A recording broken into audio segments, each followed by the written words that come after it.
Buen día para todos. Muchas gracias a los que vinieron hoy. También gracias a los que están conectados por streaming. Bienvenidos a la tercera edición de esta reunión de coyuntura. Hoy una reunión bastante particular. El objetivo de hoy o el tema central es analizar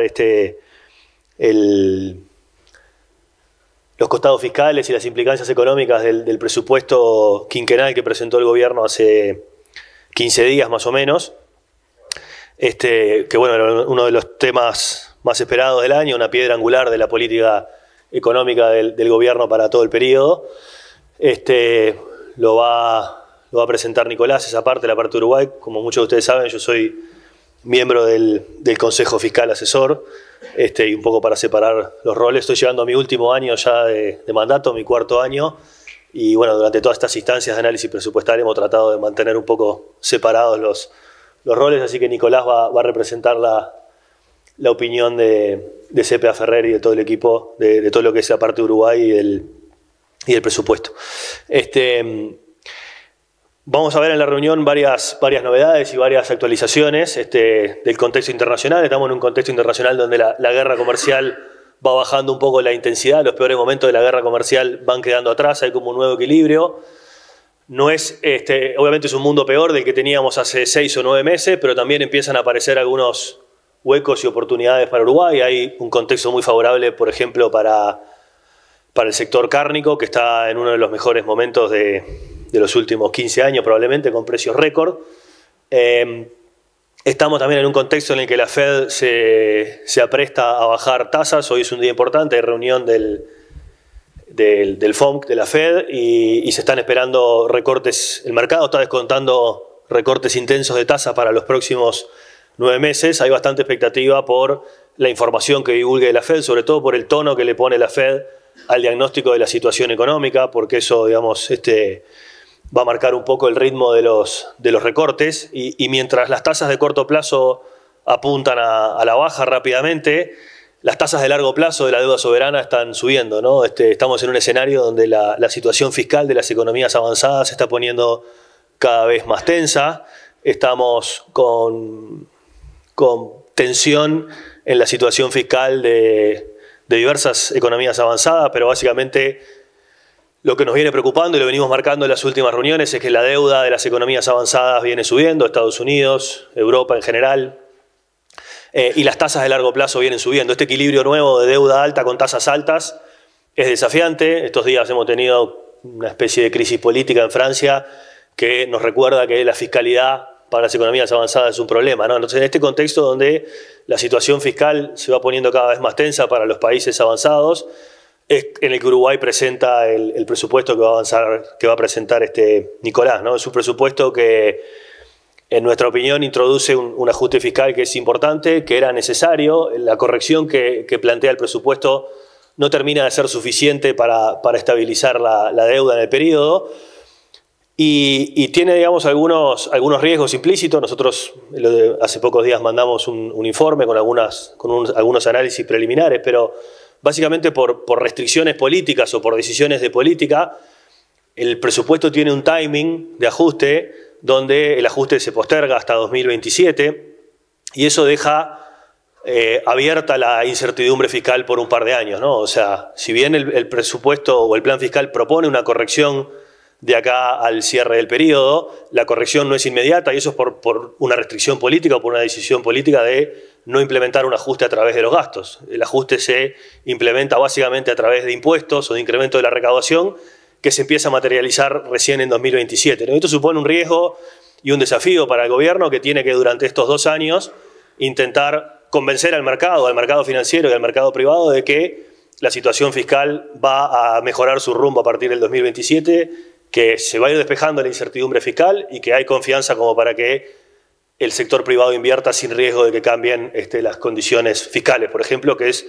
un riesgo típico de un escenario con incertidumbre fiscal. Eso es parte de lo que el gobierno va a tener que gestionar y por eso mismo hemos visto estos días al gobierno, después de presentar el presupuesto, salir a la cancha en forma pública, explicar qué es lo que está detrás del presupuesto, cuáles son los riesgos, cuáles son las certezas y de qué forma va a estar gestionando estos riesgos, ¿no? Así que vamos a hablar un poco más de esto. Nicolás va a explicar un poco más los detalles de estos riesgos y cómo lo estamos viendo.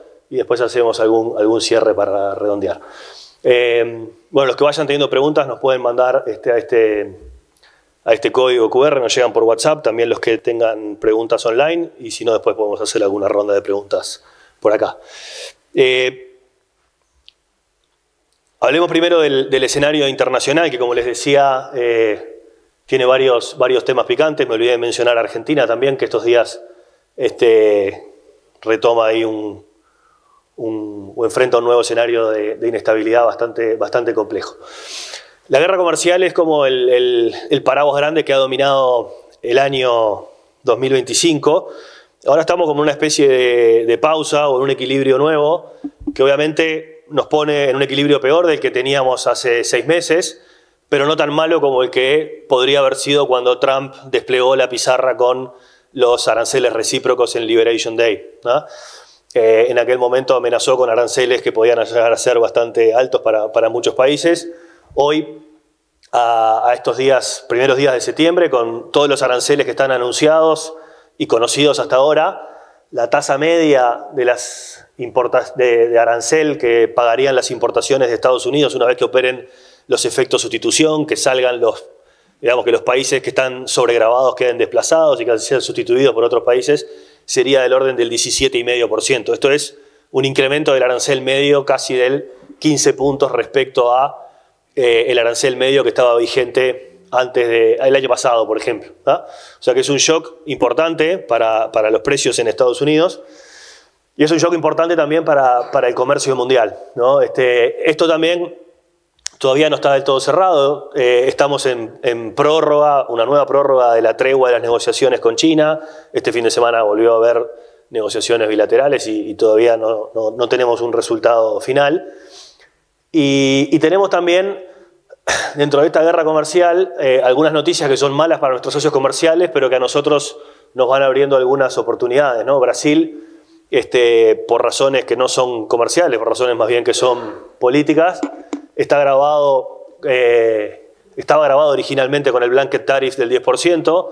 El juicio a Bolsonaro hizo que sea castigado con un arancel que va hasta el 50% en algunos bienes, otros bienes excluidos, una tasa media del 30%, pero eso implica, por ejemplo, que en el mercado de la carne que está fuera de cuota paga un arancel de 76%, ¿no? Entonces, Brasil está virtualmente afuera del mercado de carne de Estados Unidos, y Brasil es el principal, cuando uno mira las importaciones de carne de Estados Unidos, Brasil es el principal origen de importaciones de carne, es el 25% de las importaciones de carne que hace Estados Unidos, ¿no? Entonces, obviamente, esto genera un vacío o una oportunidad para países que pueden sustituir a Brasil como proveedor de carne de Estados Unidos. Todo eso en un contexto que vamos a ver ahora, en el que el mercado de carne además está tonificado en Estados Unidos, ¿no? Entonces, esta es la situación de la guerra comercial hoy, una guerra comercial que, como decía, está donde los peores momentos de la negociación habrían quedado atrás, pero todavía los efectos en materia de inflación y los efectos en materia de comercio internacional se están procesando y se van a procesar probablemente en los próximos meses, ¿no? Ahora vamos a ver en qué está la inflación americana, todavía no está del todo internalizado los efectos en precios, y los efectos de reconfiguración del comercio son cosas que van a estar pasando vamos a estar viendo en los próximos trimestres seguramente, ¿tá? En este contexto, la novedad de estos días, hoy es un día clave, creo que hemos clavado sistemáticamente sin quererlo, las últimas 3 reuniones, contando la de hoy, nos coinciden con días del FOMC de la Fed. Hoy hay anuncios de la Fed, probablemente va a anunciar un recorte de tasas. Esto en el marco de una presión fuerte que viene recibiendo por parte de Trump. Trump ayer dijo, mañana habrán grandes recortes de tasas, ¿no? Ya le marcó un poco la cancha como para que no se distraiga por las dudas. Pero bueno, más allá de eso y del escenario político o de la presión sobre la independencia de la Fed que ahora vamos a analizar, el contexto en el que la Fed se acerca a esta reunión es un contexto de inflación que todavía sigue elevada y un contexto donde el mercado laboral se ha ido debilitando. Esto viene tensionando lo que llamamos el mandato dual de la Fed, ¿no? Si uno mira solamente la inflación, no hay muchas razones para bajar la tasa. Esa es la razón por la cual la Fed ha venido quedándose quieta y ha venido postergando los recortes de tasa.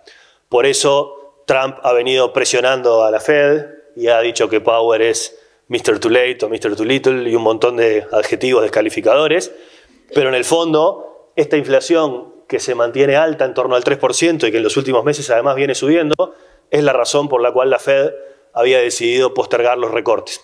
Más allá de la presión política sobre la Fed que ahora vamos a analizar, parte de la discusión que había dentro del board de la Fed es que mientras la inflación se mantenía alta, había indicadores que estaban empezando a mostrar o a materializar el riesgo de desaceleración de la economía, sobre todo el mercado laboral que había empezado a mostrar en la primera mitad de este año, estos datos que están por aquí, mayo en adelante, este puntero es muy grande, no me marca bien los datos, pero estas filas de acá, mayo en adelante, una debilidad del mercado laboral en la creación de puestos de trabajo por mes, ¿no?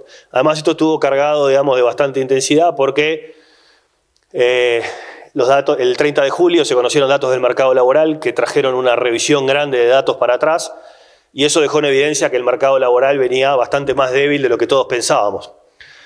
Y eso hizo que Trump echara a la directora del INE de Estados Unidos, ¿no? Del Bureau of Labor Statistics, básicamente porque entendió que estaba haciendo mal su trabajo y eso condicionaba las decisiones de la Fed, que no bajaba las tasas porque estaba haciendo una mala lectura del mercado laboral.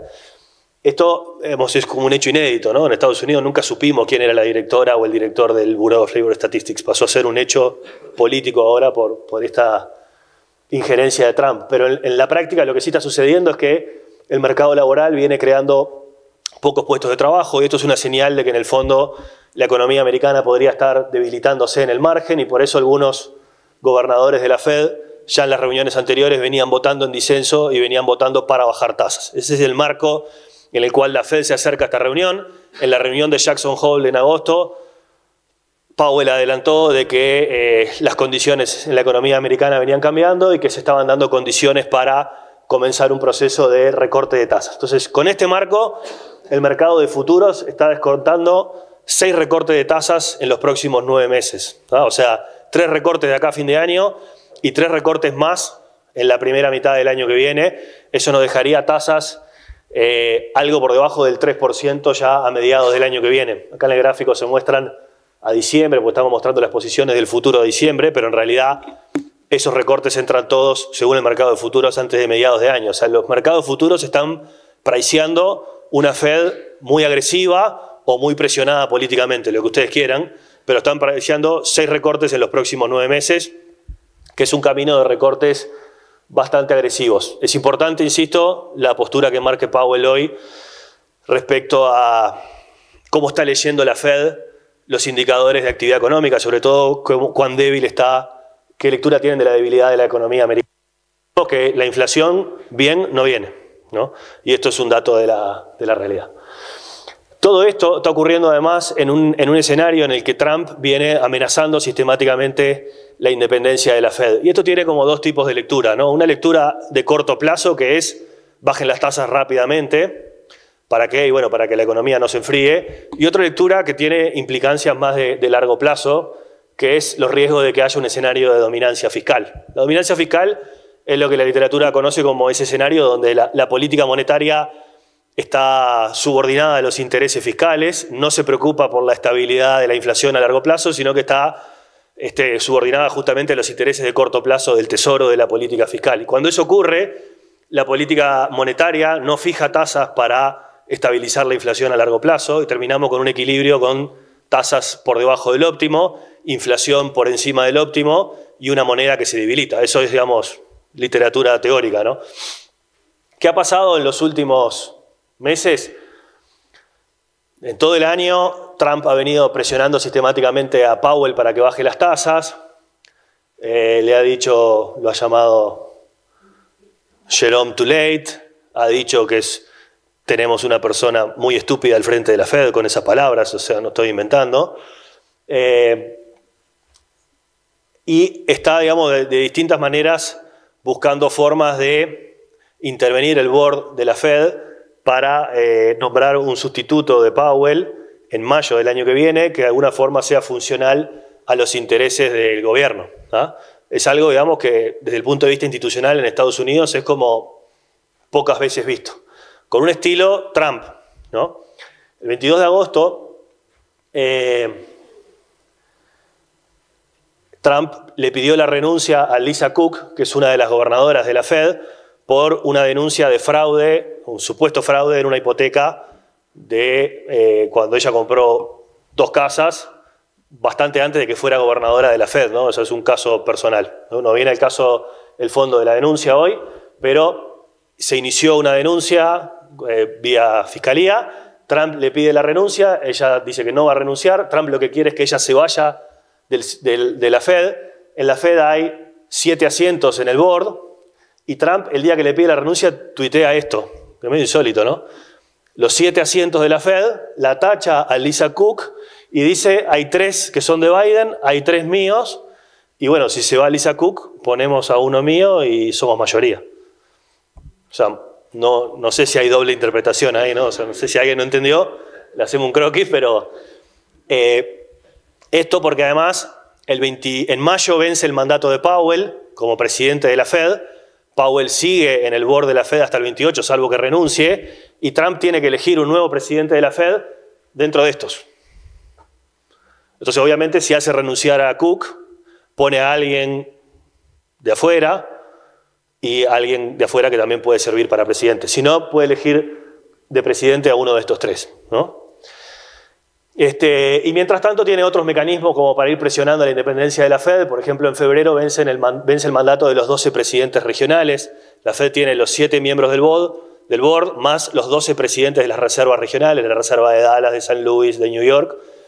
5 de esos miembros son los que integran el FOMC, además de estos 7, y esos 5 van rotando. Entonces, en febrero vencen los 12, cada una de las reservas federales, o sea, las instituciones financieras de cada reserva federal nombra un appointment para ese cargo, pero Trump los puede rechazar o los puede vetar, ¿no? Eso es un mecanismo también como para ir diciendo vos sí, vos no, y es una forma de ir de alguna forma minando la independencia de la Fed, que siempre estuvo integrada, digamos, por cargos independientes, salvo por los nominados, obviamente, por el presidente, ¿no? Pero es un avance violento sobre la independencia de la Fed. Obviamente esto es parte del paisaje en el que la Fed se junta hoy a tomar la decisión, ¿no? Y además también uno diría, bueno, pero si están estos riesgos tan flagrantes, el mercado ya tendría que estar descontando inflación más alta a largo plazo y un dólar que se debilita. Y eso no necesariamente está pasando. Acá le estamos mostrando en la gráfica de arriba la break-even inflation. Esto es la inflación que arbitra los títulos nominales con los títulos indexados, ¿no? Si fuera Uruguay, sería el diferencial de tasas entre una letra nominal y una letra NUI. O sea que el mercado compra y vende bonos por ese diferencial de tasa. Y esa break-even inflation para los 5 años siguientes, la 5-year forward que se llama, digamos que no está afectada por eventos de corto plazo, está en 2,3%. O sea, el mercado compra bonos a largo plazo con una inflación esperada de 2,3%, que no es muy distinta, de hecho es un poco más baja que la que teníamos en el 2012, 2014 o incluso antes de la crisis de Lehman Brothers. O sea, no hay un quiebre brutal de las expectativas. O sea, este avance de la independencia de la Fed es un escenario que genera riesgo de dominancia fiscal, pero todavía no ha generado un quiebre ni de la inflación esperada, ni de las tasas, ni del dólar. Es un escenario de riesgo porque en caso de que se consolide este avance y que Trump de alguna forma tome más dominio de la Fed, probablemente nos podemos enfrentar a un escenario de tasas más bajas, inflación más alta y dólar más débil también, ¿no? Y uno podría preguntarse, bueno, pero si es tan obvio esto, ¿por qué el mercado no lo está priceando, no? Y esto es parte del debate que hay académico bastante interesante, pero muchos dicen, bueno, han habido en la historia reciente muchas burbujas bastante obvias, donde todo el mundo sabía que había burbujas, y hasta el día que no viene un crack y nos enteramos de que la burbuja se pincha, el mercado no repricea y no revaloriza efectivamente el riesgo. El crack acá puede ser, nunca se sabe cuál va a ser, ¿no? Pero el momento cúlmine o el punto de inflexión es mayo del 2026, que es la elección del chair, y hay un punto de inflexión importante. De ahí para atrás hay varios episodios donde Trump seguramente va a ir presionando a la Fed, pero ahí hay un punto de inflexión importante porque se puede terminar de materializar este riesgo de independencia. Y insistimos, ¿no? Hay un riesgo de que la inflación de equilibrio sea más alta y de que el dólar se debilite un poco más. Ahora vamos a ver qué ha pasado con el dólar este año. En realidad hoy el mercado no parece estar ajustando demasiado el dólar por esa razón. El otro tema que nos preocupa, que les decíamos que marca el paisaje global, es el riesgo creciente en la fiscalidad de las economías avanzadas, ¿no? Normalmente hemos estado acostumbrados en los últimos 40 o 50 años a crisis de deuda en los países emergentes, y los países avanzados no han enfrentado mayores restricciones en su situación fiscal. Esto está cambiando porque básicamente cuando uno mira en derivada lo que ha pasado en las economías avanzadas es que la respuesta que han tenido a la crisis del 2008 y a la crisis del COVID es fuertes políticas contracíclicas, aumentos del gasto para tratar de amortiguar el efecto real que tuvieron esas crisis y un aumento sistemático de la deuda, ¿no? Creo que en la reunión pasada mirábamos el caso de Estados Unidos. Antes de la crisis de Lehman Brothers tenía una deuda de 40 puntos del producto. Pegó un salto importante, siguió creciendo en tendencia, volvió a crecer en COVID y converge a una deuda del orden de 130 puntos del producto, ¿no? Entonces no es lo mismo de ver 130 puntos del producto pagando tasas de 2 que pagando tasas de 5 o 6 a largo plazo. Obviamente la restricción fiscal que eso supone es bastante distinta y requiere, digamos, de otros equilibrios fiscales. Entonces, lo que empieza a preocupar es que la mayoría de las economías avanzadas, salvo Alemania y alguna otra, están cargándose niveles de deuda muy alto y empezando a pagar tasas de largo plazo muy altas, lo cual dificulta bastante el rollover de la deuda. Estos días tuvimos un episodio de tensión importante en Francia. La situación de Francia numéricamente es parecida a la de Estados Unidos, ¿no? Viene sistemáticamente acumulando deuda. La deuda, si Francia no hace nada, converge a 130 puntos del producto en el año 2030. Por eso Macron planteó un presupuesto para tratar de bajar el déficit fiscal, que hoy está en 5,5% del producto. El presupuesto implicaba recortar gastos y en un parlamento fragmentado, con extrema derecha y extrema izquierda por un lado y por el otro, le vetaron el presupuesto, tuvo que renunciar el primer ministro, ya es el cuarto primer ministro que pierde en 2 años y no tiene un plan fiscal para reordenar esta situación, ¿no? Entonces la situación fiscal diverge y Fitch le bajó la calificación al valor mínimo histórico, que es A+. Francia tiene la misma calificación que Chile hoy, ¿no? Bien por Chile, pero mal por Francia, digamos. Y bueno, las tasas de largo plazo, como vemos por acá, empiezan a ya estar en valores máximos de los últimos 25 años, 30 años, si miramos Alemania, Francia, Reino Unido o Estados Unidos. Y ese es o sea, si Uruguay sale a emitir deuda hoy, a 20 años o a 30 años, paga un spread muy bajo, pero paga un spread muy bajo sobre estas tasas largas que están subiendo, ¿no? En general emitimos deuda a 10, 20, 30 años, los bonos 2050, los bonos 2060, y esas tasas son las que marcan la base sobre la cual nos estamos endeudando, ¿no? Entonces, esa es la realidad de lo que está pasando hoy. Independientemente de lo bien que hagamos las cosas, nosotros va a fijar nuestro spread, pero la base de las tasas del mercado global hoy son las tasas largas, que son las que están, por ejemplo, en Estados Unidos a 30 años, pisando el 5%, ¿no? Y eso está subiendo por la percepción de un mayor riesgo fiscal en estas economías avanzadas. En ese escenario, que es más desafiante en general para la fiscalidad, es que Uruguay lanza el presupuesto que después Nicolás va a analizar, ¿no? Y no queremos dejar de marcar esto, porque este riesgo este año viene creciendo y episodios como el de Francia no nos dejan olvidarnos de que esto está ahí. No hay una crisis en Francia, pero es un episodio, digamos, que nos recuerda que el desafío está presente, ¿no?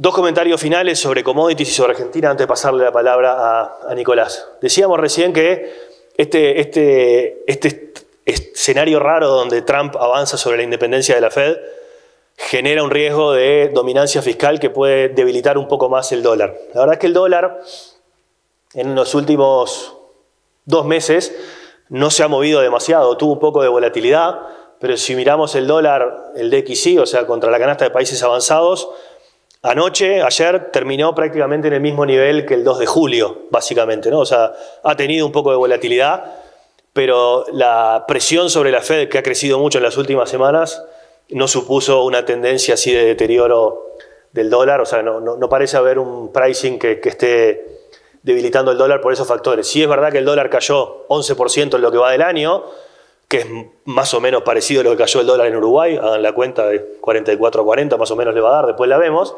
pero esa caída del dólar se dio básicamente primero en enero o febrero y después otra caída entre abril y junio después de la guerra comercial, ¿no? Pero ya hoy el dólar prácticamente estamos más o menos en los mismos valores, o todavía en los mismos valores que julio, con algo de volatilidad y es cierto con una tendencia a debilitarse en las últimas semanas, ¿tá? Esto se está dando además en un panorama donde los commodities alimenticios y el petróleo están más bien en un escenario débil, la demanda real está débil y las condiciones financieras no son muy favorables para los precios. Sí hay un commodity que está despegado, que es el oro, que es un típico commodity que en escenario de volatilidad financiera, incertidumbre, de riesgo de inflación, sube por motivo de especulación, ¿no? De hecho, viene subiendo en forma importante en lo que va del año y subió más de 10% desde el discurso de Jackson Hole de Powell, ¿no? La interpretación de algunos es que, bueno, si efectivamente Powell se decanta por bajar tasas presionado por Trump, bueno, el oro puede ser un refugio antiinflacionario como ha sido siempre, ¿no? Pero bueno, el oro es un commodity que está despegado un poco de esta tendencia en un escenario general donde los commodities no están en un escenario débil. Y el otro que está despegado es el caso de la carne, que hoy decía que la guerra comercial abre alguna oportunidad para Uruguay porque desplaza a Brasil del mercado de la carne, pero más allá de eso, estamos en un escenario que también lo venimos analizando en varios de los reportes que les entregamos. Estamos en un escenario donde la carne está pasando por una coyuntura bastante particular. Estamos en un escenario de precios récord. Ahora el último mes cerrado el 5 de septiembre, casi $5.300 la tonelada. Ese es el precio promedio de exportación de Uruguay. Un mercado que se ha tonificado mucho por problemas de oferta en Estados Unidos y por una demanda tonificada, que además ahora en las últimas semanas también se le suma más demanda de Europa y de China que también están reactivándose, ¿no?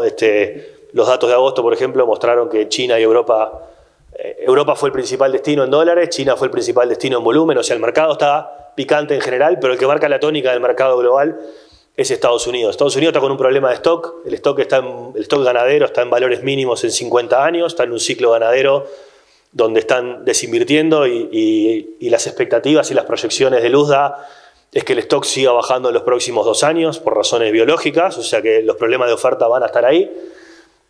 El último informe de Luzda de ahora, del 18 de agosto, recortó a la baja las estimaciones de 2026 de stock, de producción de carne, de faena y de exportaciones. O sea que las estimaciones mensuales que hace Luzda vienen mostrando que la oferta se corrige a la baja. Tiene problemas sanitarios además por los problemas de las migraciones, el problema del gusano barrenador o la mosca de la bichera, que es más o menos lo mismo. Estados Unidos estaba libre de mosca de la bichera, volvió la mosca de la bichera por las migraciones del sur y por eso están cortadas las importaciones de ganado en pie. O sea, normalmente Estados Unidos importaba ganado en pie desde México y con eso compensaba parte de los problemas de oferta, pero con estos problemas sanitarios de mosca de la bichera no están importando ganado en pie, con lo cual esa válvula la tiene rota y acude a las importaciones de carne directamente, ¿no? Y el UNA además está proyectando que las importaciones totales del año 2026 van a caer porque Estados Unidos no va a importar virtualmente carne de Brasil. Parte de esa carne la va a importar de otros orígenes y otra parte no la va a importar directamente porque es muy cara y el USDA está estimando menos importaciones. Y además un aumento del precio del ganado interno de Estados Unidos del 7%. O sea, las condiciones son que en Estados Unidos falta carne, falta ganado, sobra demanda, por decirlo de alguna forma, y la presión sobre los precios es alcista. Que estas condiciones se mantengan para Uruguay o no ya es un poco más complejo, porque este mundo de guerra comercial donde pueden cambiar las condiciones, pueden hacer que cambien los precios, ¿no? Por ejemplo, los frigoríficos brasileños como JBS, que también tienen posición en Estados Unidos, están presionando o están solicitando que la carne sea un producto excluido o exonerado de los aranceles del 50%, porque esto es en beneficio del consumidor americano, ¿no? O sea, cosas de esas pueden pasar en la guerra comercial y pueden cambiar un poco este balance de oferta. Pero en cualquier caso, lo relevante es que el sector está con una muy buena condición de precios históricos, y hoy estamos con casi 3.400 millones de dólares de exportación de la cadena cárnica si miramos export en pie y export de carne. Para este año probablemente vamos a estar superando los 3.600 millones de dólares de carne y de ganado en pie, y eso hace que el sector cárnico vuelva a ser el principal sector de exportación de Uruguay después de mucho tiempo. Había sido desplazado por la celulosa, por el sector forestal, por los sectores de servicios no tradicionales, y las cuentas para este año nos dan que el sector cárnico va a volver a ser el líder de exportación en este contexto de precios. O sea que es una coyuntura muy buena, y para Uruguay en términos macro es un shock. En este mundo raro y en este mundo negativo en general, esto es un shock muy idiosincrático, muy particular, muy alojado en un sector, pero es un shock favorable que se ha venido consolidando a lo largo del año y genera un efecto positivo sobre la actividad del sector y sobre las export también, ¿no? Esta es la tinta o el toque positivo de la coyuntura internacional. Este otro es el toque más negativo, ¿no? Que esto lo hemos consumido estas últimas semanas. El giro que ha pegado Argentina disparado o presionado por el resultado de las elecciones de Buenos Aires, que obviamente suponen un cambio del escenario político para el gobierno de Milei, la obligación, digamos, o presión en el mercado financiero que de alguna forma pone más en evidencia algunas inconsistencias del plan a largo plazo, del plan económico, y que van a obligar probablemente al gobierno a recalcular algunas cosas, ¿no? Pero la conclusión de todo esto, ahora explicamos por qué, es que nosotros creemos que el gobierno va a defender todo lo que pueda las bandas cambiarias hasta el 26 de octubre, porque eso en el fondo es parte del activo, del patrimonio de mantener la estabilidad y la inflación baja. Eso le va a condicionar o va a ser un activo para las elecciones, pero va a ser muy difícil de mantener el sistema de bandas después del 26 de octubre, y es probable que Argentina entre en un esquema de flotación sucia o lo que sea, con un poco más de inestabilidad del tipo de cambio real. Y es probable, digamos, que entremos en un escenario más complejo para Argentina, más difícil de gestionar, ¿no? Estos días, después del resultado electoral, como vemos acá en el gráfico de arriba, el dólar se pegó al techo de la banda, ya venía acercándose al límite de la banda, pero el problema es que Argentina no tiene reservas suficientes para vender y asegurar que el dólar esté sistemáticamente adentro de la banda, en un contexto en el que además enfrenta vencimientos de deuda importante para adelante y no tiene acceso al mercado financiero, ¿no? O sea, acá la ecuación, las reservas tienen que alcanzar para defender el dólar, para cubrir el financiamiento. Un plan financiero puede cerrar por varios lados, ¿no? Si uno tiene superávit fiscal y uno puede endeudarse en el mercado, uno puede acceder a reservas que te aseguren defender el dólar. Pero Argentina está perdiendo todos esos activos muy rápidamente, estos días con riesgo país de 1.200 puntos. Esto quiere decir que si Argentina sale a emitir hoy, paga 16-17% de deuda, no puede salir a emitir, no tiene acceso virtualmente al mercado hoy, tiene vencimientos en los próximos 2 años por 40.000 millones de dólares, tiene reservas totales por 40.000 millones de dólares, pero dentro de esos 40.000 millones de dólares hay encajes, hay un swap con China, hay otros pasivos, o sea, las reservas netas de todas sus obligaciones son 6.000 en realidad. O sea, con estos 6.000 netos puros, tiene que defender el dólar y tiene que pagar estos vencimientos de deuda, más lo que pueda captar del superávit fiscal que se está perforando, porque Milei estos días está teniendo que aumentar el gasto, digamos, para comprar un poco de paz política. Todo esto, digamos, hace pensar de que el plan, así como está, cruje, y que a partir del 26 de octubre este sistema de bandas probablemente va a tener que cambiar. El gobierno lo va a negar hasta el 26 de octubre y va a decir que el plan sigue porque es parte de la credibilidad de la inflación baja, pero en definitiva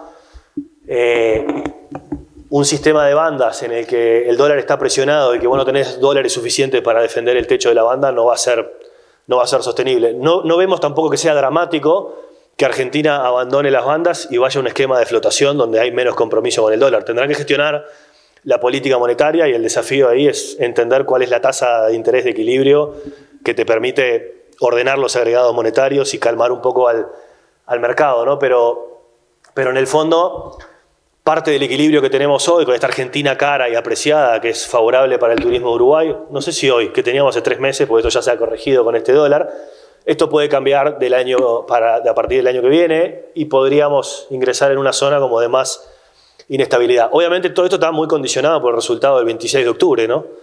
Si el 26 de octubre le va muy bien al gobierno, la probabilidad de transicionar hacia un plan con más confianza es más exitoso, es más alto, y si le va muy mal, probablemente va a ser más difícil que el mercado confíe en el plan, ¿no? O sea, el resultado del 26 de octubre es importante, pero incluso nosotros pensamos que con un resultado favorable el 26 de octubre es difícil mantener el sistema de bandas porque no tienen reservas suficientes y Argentina va a tener que abandonar y va a tener que ir a un esquema de flotación con algo más de inestabilidad. O sea, probablemente vamos a un cambio de modelo cambiario o del esquema monetario en Argentina, que a priori no lo vemos dramático, pero dependiendo del resultado electoral del 26 de octubre puede ser con más o menos inestabilidad para Uruguay el año que viene. Bueno, así que por ahí vienen las novedades, quedan escritas por acá en la presentación que les mandamos después, no quiero repetirlas para justamente no robar más tiempo y no ser repetitivo. Y con este escenario le dejo a Nicolás para que nos cuente un poco la situación de Uruguay.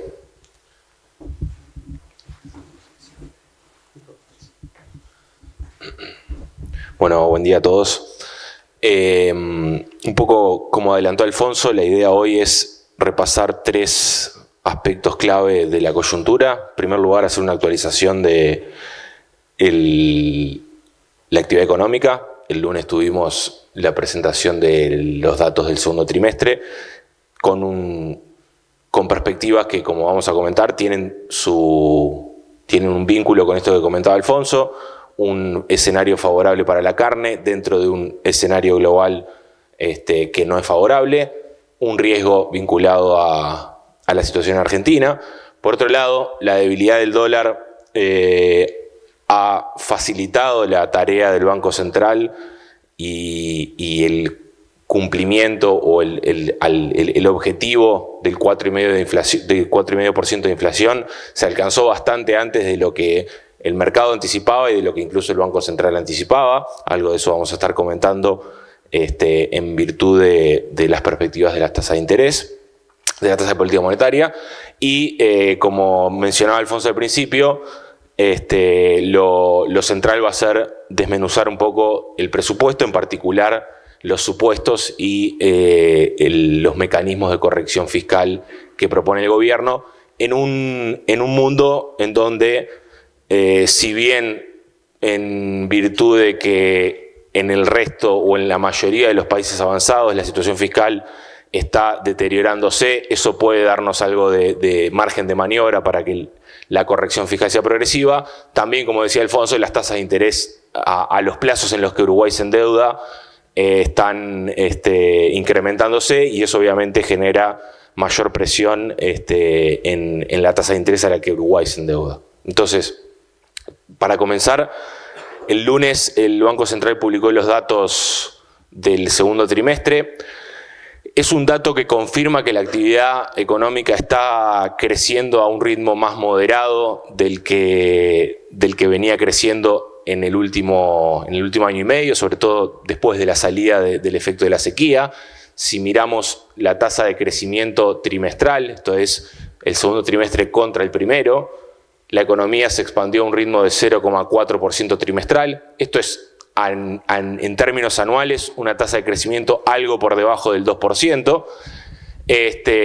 y que confirma esto que les comentaba, ¿no? En definitiva, la economía está creciendo un poco menos, sin perjuicio del hecho de que el dato en sí estuvo algo por encima de lo que nosotros anticipábamos, a pesar de que buena parte del crecimiento estuvo incidido por la reversión del impacto de la refinería, también estuvo incidido a la baja por efectos calendarios. Recuerden, la semana de turismo este año cayó enteramente en el segundo trimestre, el año pasado había caído en el primero, eso incide un poco a la baja en el crecimiento y confirma también algo que habíamos conversado en junio: el buen desempeño del consumo privado continúa apuntalando el crecimiento. Entonces, en este marco, para 2025, lo clave es tener en cuenta que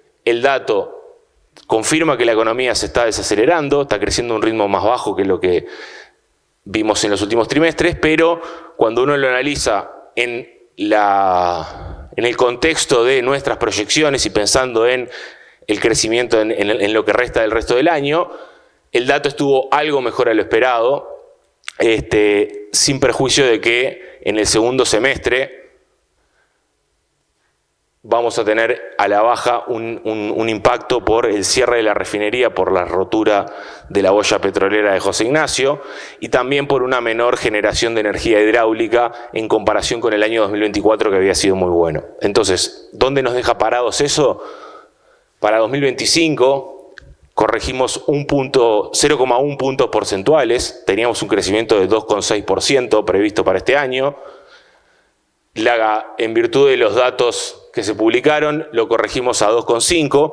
Como les decía acá, hay efectos contrapuestos. Por un lado, el hecho de que el dato haya sido algo mejor a lo que preveíamos y que el consumo siga apuntalando a la actividad económica, nos empujó un poco para arriba la proyección, pero también el hecho de que la refinería hoy lleva un mes ya cerrada y no es claro todavía en qué momento va a reabrir. Eso va a incidir a la baja en el crecimiento de este año. Es un efecto transitorio, pero estadísticamente va a incidir a la baja. Y lo otro que les comentaba de la generación de energía, que en este tercer trimestre, cuando uno lo compara contra el tercer trimestre del año pasado, que había sido muy bueno, también saca algunas décimas de crecimiento. Entonces, un crecimiento de 2,5% promedio para este año no es una revisión significativa respecto de lo que anticipábamos en junio. Para 2026 revisamos 3 décimas al alza el crecimiento. Acá hay dos cosas a tener en cuenta. En primero, algo que mencionaba Alfonso al principio, las oportunidades de la carne, un escenario de guerra comercial aún incierto, pero descartando riesgos de cola y escenarios de recesión fuerte a nivel global, y el rebote del efecto refinería, que obviamente cuando en 2026 la refinería funcione en los 12 meses del año, nos vamos a comparar contra un 2025 en donde en algunos meses no funcionó. Claramente el principal riesgo es la situación en Argentina y cómo eventualmente un mayor nivel de inestabilidad cambiaria puede afectar al turismo y al comercio, pero en cualquier caso nuestro escenario base es de un crecimiento de 2%. Hoy en realidad no tenemos calibrado un deterioro de las condiciones turísticas, tampoco hay un upside y tampoco es que estemos previendo en este 2% que Argentina nos va a estar empujando hacia arriba. Por último, y pensando en 2026, 2027, estas tasas de crecimiento en el eje del 2% están por debajo de nuestras estimaciones de crecimiento potencial, que está más en el eje del 2,3%, porque al escenario poco favorable desde el resto del mundo se le suma una tasa de inversión en Uruguay que todavía está en niveles por debajo de los necesarios para lograr tasas de crecimiento más altas. Ahora vamos a conversar un poco de esto, pero una tasa de 16% de inversión obviamente continúa generando el desafío en materia de actividad económica. Entrando a los temas presupuestales, ¿de qué vamos a conversar? Primero, el punto de partida. De esto hemos conversado ya bastante en las últimas charlas, en virtud de que cada 3 meses un poco nos fuimos enterando de que el punto de partida era un poco peor al que preveíamos 3 meses antes. Vamos a hacer una actualización de esto. Vamos a conversar de los supuestos macroeconómicos que incluyó el programa fiscal, del plan fiscal en sí, bastante se ha discutido públicamente, el programa de ajuste, la cadencia del ajuste y los riesgos. Y por último, algunos comentarios respecto de las modificaciones a la regla fiscal y a la institucionalidad fiscal que integra Alfonso. Bien, como saben, el punto de partida, podemos discutir de qué magnitud tiene que ser la corrección fiscal, con qué cadencia, si tiene que ser vía gasto, vía ingresos, pero no hay ningún tipo de duda de que el déficit fiscal, tal como está en los niveles actuales, tiene que ser corregido y no es sostenible. un déficit fiscal de 4% genera que la trayectoria de la deuda hacia el futuro continúe incrementándose. Recuerden que venimos así como venimos de 10 años de relativo bajo crecimiento, venimos de 10 años de relativos elevados déficits fiscales, cuya contracara es un incremento de 25 puntos porcentuales de la deuda en relación al PIB. ¿Sí? Teníamos una deuda neta de 33% en 2014, en 2024 la deuda alcanzó el 58% en relación al PIB. ¿De qué magnitud tiene que ser el ajuste? Bueno, acá obviamente hay un dilema o un balance de riesgos entre la magnitud, la velocidad con que yo haga este ajuste y el nivel de deuda con el que quiera finalizar el mandato. A modo de ejemplo, si uno quisiese finalizar el periodo de gobierno con los niveles de deuda actuales, en 58%, el ajuste fiscal necesario en el quinquenio debería ser de 3 puntos porcentuales del PIB. ¿Sí? En virtud de que, como vamos a ver ahora, el ajuste propuesto es de 1,5 puntos, que ubicaría el resultado primario en 0% en 2029, la deuda va a continuar aumentando en lo que resta del periodo. ¿Sí? En cualquier caso, las estimaciones en general indican que para que la deuda se estabilice, ¿sí?, en determinado nivel, el resultado primario tiene que ser entre 0,2 y 0,3%. Eso supone que el déficit fiscal, ahora discutiremos qué tan rápido o qué tan lento, pero el déficit fiscal debe reducirse en 1,7, 1,8 puntos porcentuales respecto de su nivel actual. Entonces,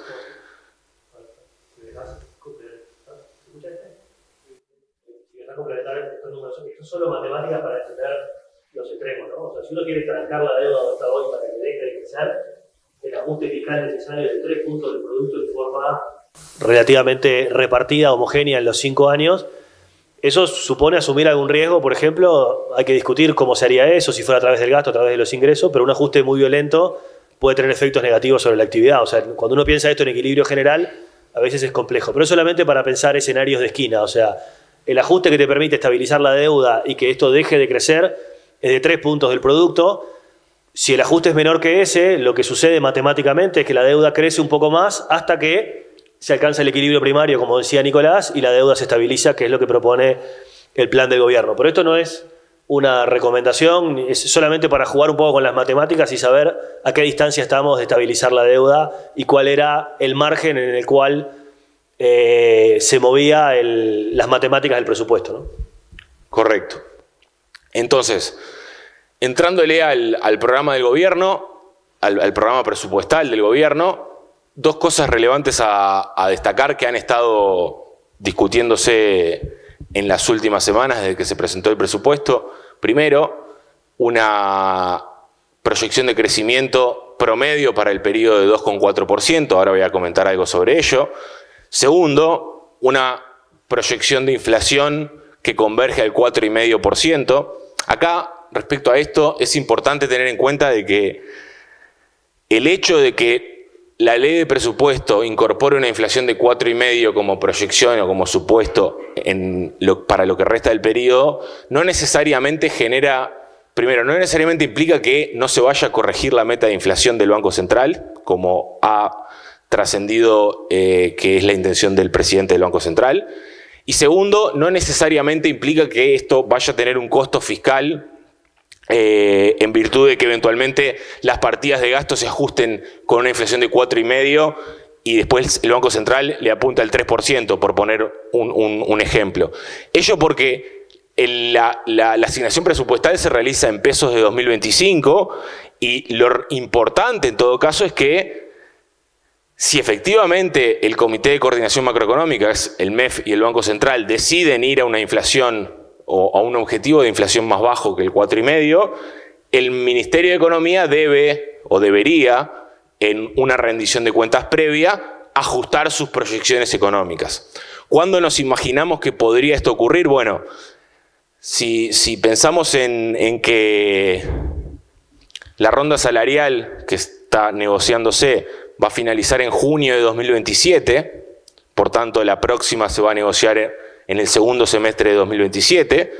Lo que debería ocurrir idealmente es que el objetivo de inflación sea anunciado y señalizado previo al inicio de esa ronda salarial.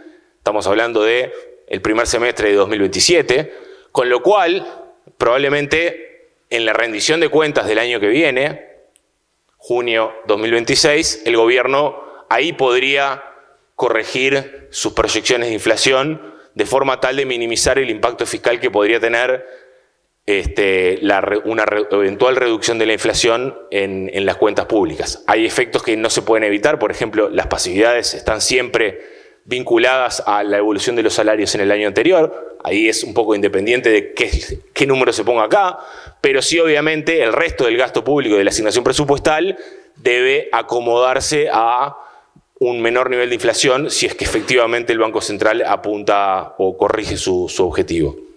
Y en materia de crecimiento, otro tema polémico que ha dado bastante que hablar, hay un par de precisiones importantes para hacer. Primero, cuando uno mira los últimos 30 años y piensa en una tasa de crecimiento promedio de 2,4% para el periodo, uno dice, bueno, en realidad no parece algo llamativo, ¿sí? Tampoco es significativamente diferente a la mediana que estima el comité de expertos. Ahora, es claro que es una tasa de crecimiento bastante más ambiciosa que la que tuvimos en los últimos 10 años. 10 años, es verdad, caracterizados por un ciclo bastante negativo entre 2015 y 2019 y obviamente la sequía y la pandemia en 2020 y 2023. Ahora, en el corto plazo, 2025, 2026, como comentábamos, no parecen ser proyecciones excesivamente optimistas. Puede que tengan un sesgo optimista como el de cualquier programa de gobierno. Ahora, sí vemos que hacia finales del periodo, 2025, 2027, 2028, 2029, consolidar una tasa de crecimiento en el eje del 2,5% requiere o bien un cambio en el contexto externo o bien un incremento en la tasa de inversión. ¿Sí? Estos son dos factores que hoy, uno en cierta forma no depende de nosotros, el contexto externo, otro todavía depende de los eventuales efectos que genere en la inversión las políticas, entre comillas, de procrecimiento del gobierno. Entonces, yendo al programa fiscal, a lo estrictamente fiscal, el gobierno... Nico, si me dejas agregar una cosa del anterior, que un poco como decía Nicolás, o sea, es posible que las proyecciones tengan un sesgo algo optimista, sobre todo en el tramo final del quinquenio. Incluso el ministro Done lo reconocía el otro día en una nota de prensa, pero nosotros creemos que esto no es el principal riesgo del programa fiscal. Como lo va a explicar Nicolás ahora, los principales riesgos del programa fiscal son otros. Este es un riesgo en la medida que la economía crezca alguna décima menos, sobre todo en los últimos años. Obviamente la recaudación puede ser menor y el resultado puede mejorar más lento, pero el riesgo, las bases sobre las que descansa el ajuste fiscal no es esta proyección de crecimiento, es la eficiencia de la DGI y el aumento de la recaudación por los ajustes tributarios. Sobre todo porque no estamos previendo nosotros al menos una tasa de crecimiento de 1%, 1,5%. O sea, en la medida en que nuestras proyecciones están más en el eje del 2%, la distancia respecto de lo proyectado no es de una magnitud que genere un impacto significativo en el programa fiscal. Entonces, ¿de qué se compone? Primero, ¿de qué cuantía es el ajuste previsto?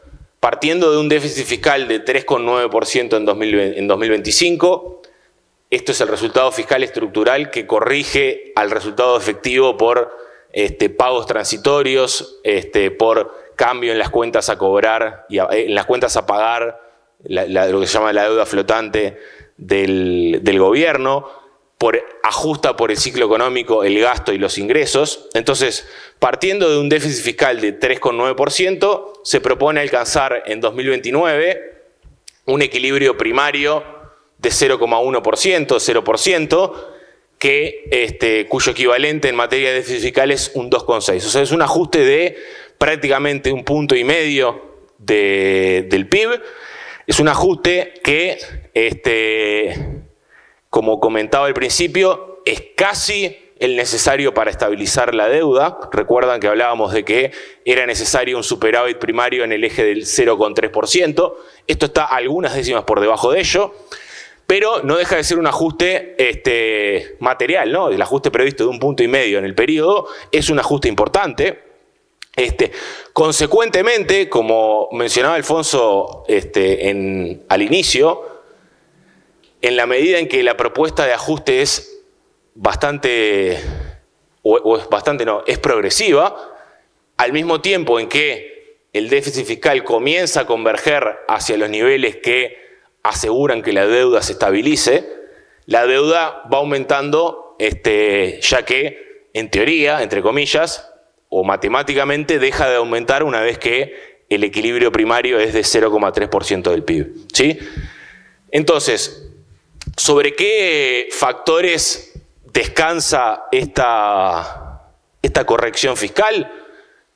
En primer lugar, sobre una asignación presupuestal o un incremento del gasto que es relativamente modesto en términos históricos, 0,3 del PIB. Esos son los 150 a 250 millones de dólares que ha manejado el ministro. Aunque también es cierto que consolida un nivel de gasto superior, o consolida el nivel de gasto de 2024 y 2025, que subió un escalón, como todos ya hemos discutido.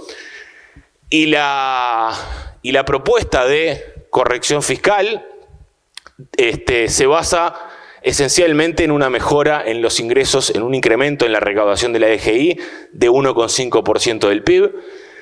La mitad de esa mejora responde a modificaciones tributarias o incremento de impuestos.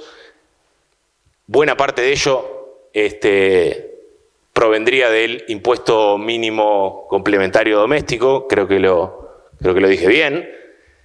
El otro 20% por el impuesto TEMO, entre comillas. Esto es relevante porque en la medida que la mitad de la corrección fiscal descansa en la aprobación de estas modificaciones tributarias, obviamente en la discusión parlamentaria y los riesgos de una eventual no aprobación son significativos para el programa fiscal, ¿no? O sea, lo ha mencionado el ministro incluso públicamente. No es lo mismo para el programa fiscal que se apruebe el impuesto mínimo global o que no se apruebe, ¿sí? La otra mitad de la corrección fiscal o del ajuste fiscal surgiría de una mayor eficiencia de la DGI. Esto es el equivalente a una reducción en la evasión fiscal ¿sí? Que obviamente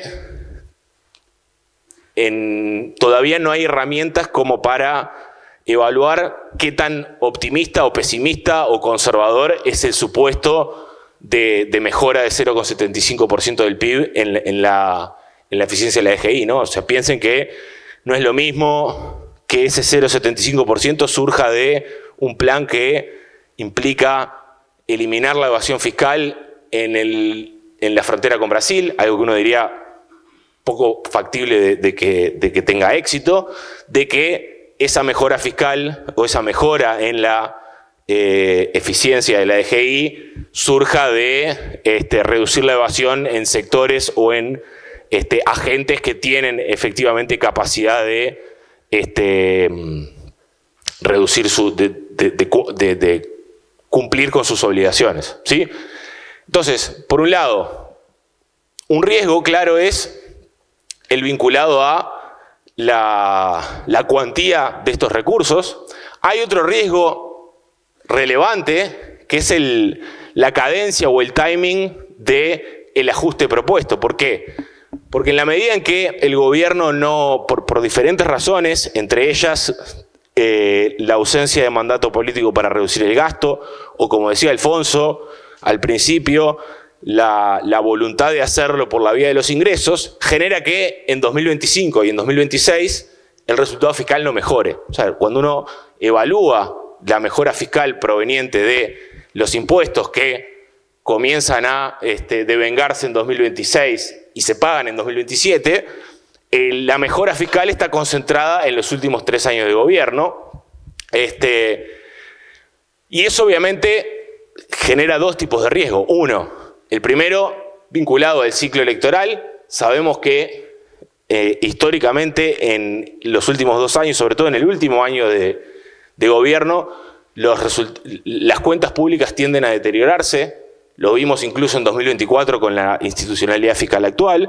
Por tanto, es un desafío revertir esta tendencia de los últimos 30 años. Por otra parte, también es también esta cadencia genera la necesidad de que en el corto plazo, 2025, 2026, el margen para desviarse de lo propuesto sea bastante limitado, porque si la señal es que la corrección va a venir al final del periodo y ya arrancás peor a lo que preveías, vas a necesitar una corrección adicional, y eso es una señal o es un riesgo claramente importante en virtud de lo que comentábamos, por ejemplo, de perspectivas de crecimiento, ¿sí? Entonces, resumiendo, el programa fiscal concentra la reducción del déficit fiscal en una magnitud prácticamente que la necesaria para estabilizar la deuda, algunas décimas por debajo de ella, ¿sí? Se explica en gran medida por una mejora en los ingresos, la mitad por incremento de impuestos, la mitad por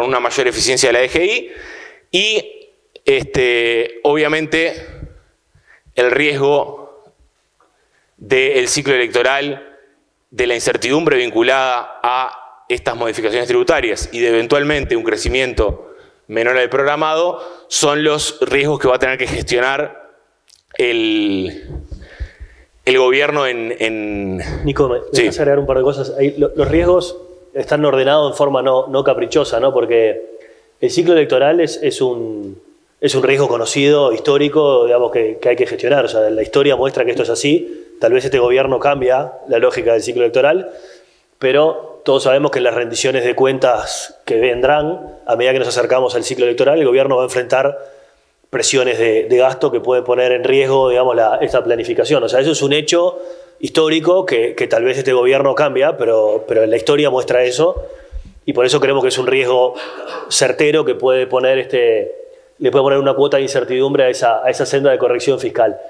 El segundo riesgo tiene que ver un poco con información que no conocemos y otro poco con el proceso parlamentario, ¿no? El proceso parlamentario va a poner arriba de la mesa la discusión de los impuestos que el gobierno está proponiendo y habrá que ver los que se aprueban y los que no. Estos días tenemos alguna discusión sobre los efectos que puede tener alguno de estos impuestos, o sea que hay una incertidumbre política parlamentaria, pero asumiendo incluso que se aprueban todos los impuestos que están contenidos en la ley de presupuesto, la exposición de motivos y la ley no tiene información suficiente como para que podamos evaluar con qué grado de certeza esa recaudación es la que va a venir, ni cuál es el grado de incertidumbre, como decía Nicolás, del plan estratégico de la DGI. Sabemos que existe un plan que se ha presentado, pero no se conoce públicamente, con lo cual toda esa mejora de 1,5 puntos de la recaudación, no tenemos elementos técnicos hoy para evaluar el grado de certidumbre, el grado de dispersión o el nivel de riesgo que tiene. O sea, hay un riesgo de cómo cuantificarla y hay otro riesgo asociado al proceso político de la aprobación, sobre todo de los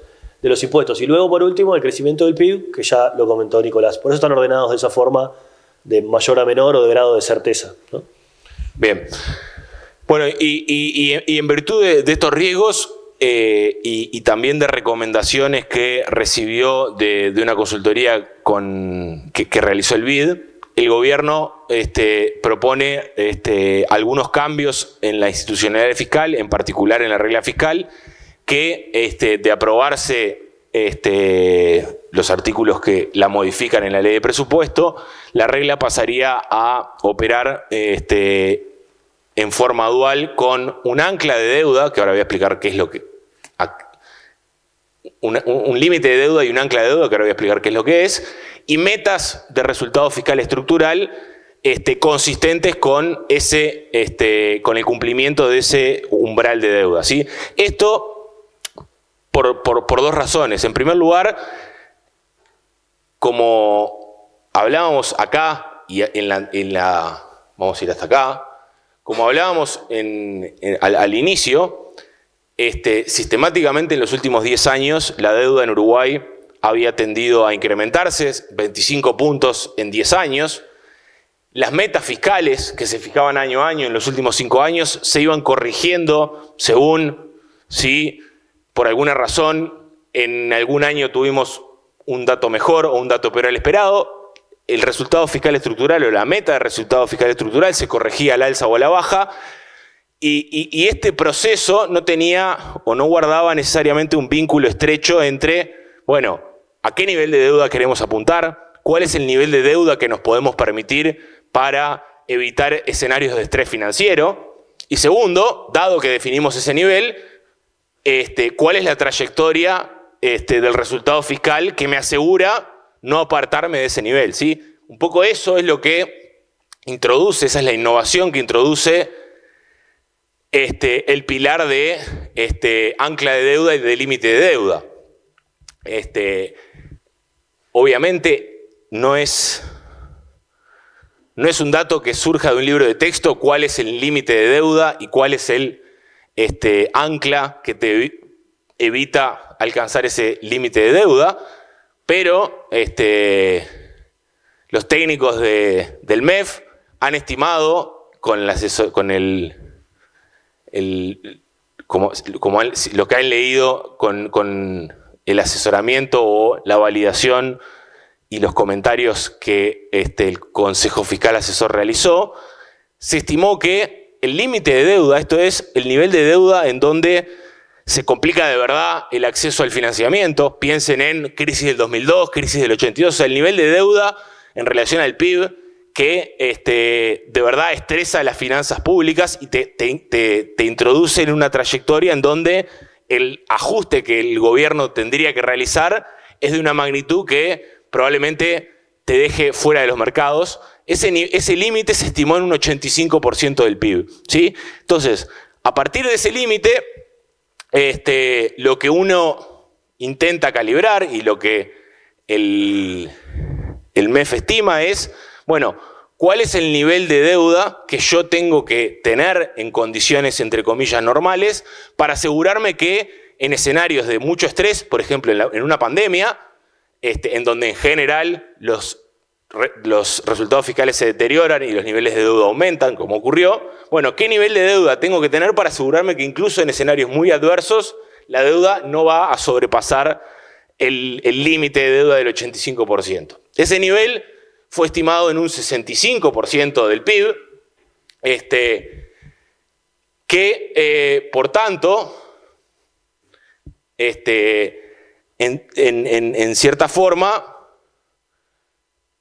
se vincula con las proyecciones fiscales partiendo de un nivel de deuda de 58%, se calibran las proyecciones fiscales, lo que comentábamos recién, los primeros 2 años sin corrección fiscal, una corrección fiscal hacia el final del periodo, que nos deja en 2029, o nos dejaría en 2029, con un nivel de deuda del 63% del PIB, ¿sí?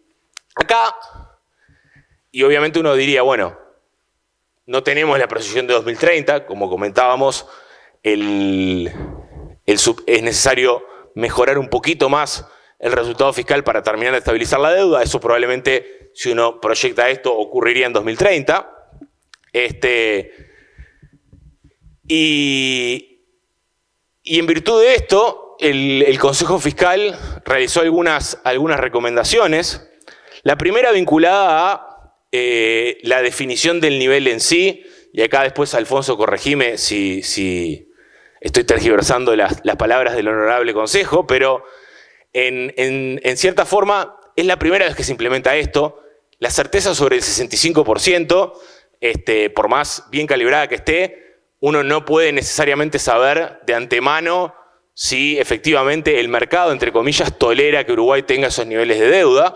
Entonces, el Consejo Fiscal sugiere incorporar un concepto de deuda referencial, que es algo así como, che, intentemos apuntarle del 62 al 61, al 63, para que en cualquier caso, si efectivamente tenemos un shock negativo o si por alguna razón las cosas, la realidad termina difiriendo de lo proyectado, nos aseguramos no sobrepasar el nivel ancla de la deuda.